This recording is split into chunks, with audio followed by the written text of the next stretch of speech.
Sa gitna ng makukulay na kagubatan sa Africa, may isang ibon na hindi lang kilala sa ganda ng balahibo, kundi sa pambihirang talino at kakayahang makipag-ugnayan sa tao. Ito ang African Grey Parrot, isang ibon na tinatawag ng marami na isa sa pinakamatalinong parrot sa buong mundo.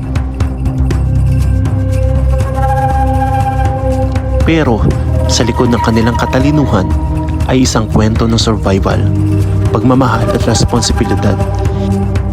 Kilalanin natin ang tunay na buhay ng isang African Grey Parrot. Ang African Grey Parrot ay nagmula sa mga kagubatan ng Central at West Africa. Dalawa ang kilalang uri nito, ang Congo African Grey at Timne African Grey.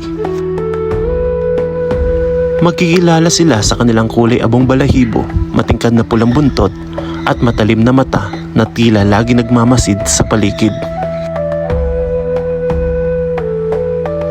Ngunit ang pinakatatanging katangian nila ay hindi ang kanilang itsura, kundi ang kanilang isip. Ang African Grey ay kilala sa kanilang kakayahang matuto ng maraming salita at tunog. Pero ang tunay nilang galing ay hindi lamang panggagaya.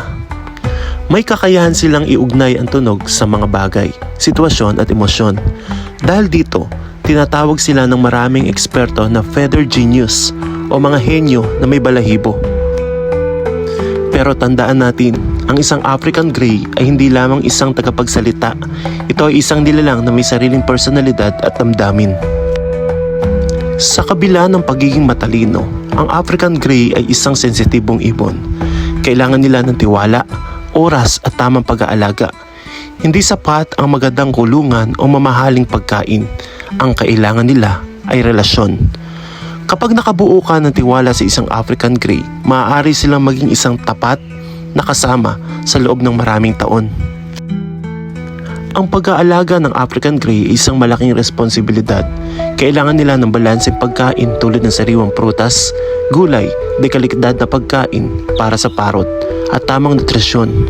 Kailangan din nila ng mental stimulation, mga laruan, training at pakipag-interact upang manatiling masaya at malusog. Dahil sa kanilang katalinuhan, madali silang mainip kapag napabayaan. Para sa ilang bird owners, ang free flight ay isang paraan upang ipakita ang natural na kakayahan ng ibon na lumipad. Ngunit bago paliparin ang isang African Grey, kailangan muna ng tamang training, recall, tamang lugar at malalim na tiwala sa pagitan ng ibon at handler. Dahil ang tunay na free flight ay hindi lamang tungkol sa pagpapalipad, ito ay tungkol sa partnership. Dahil sa kanilang kagandahan at katalinuhan, maraming African Grey ang naging target ng illegal wildlife trade.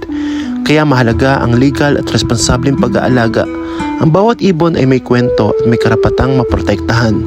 Ang pagiging birdkeeper ay hindi lamang tungkol sa pagmamay-ari, ito ay tungkol sa pagiging tagapangalaga. Ang African Grey Parrot ay higit pa sa isang ibon na marunong magsalita. Ito ay isang matalinong nilalang na may sariling personalidad, emosyon at pangangailangan.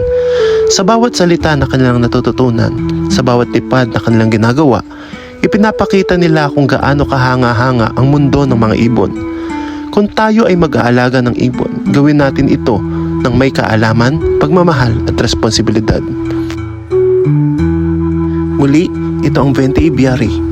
Ito ang kwento ng African Grey Parrot, ang henyo na may pakpak. Follow, share, at sama-sama nating ipakita ang tunay na ganda ng mundo ng mga parrot. Hanggang sa susunod na bird adventure.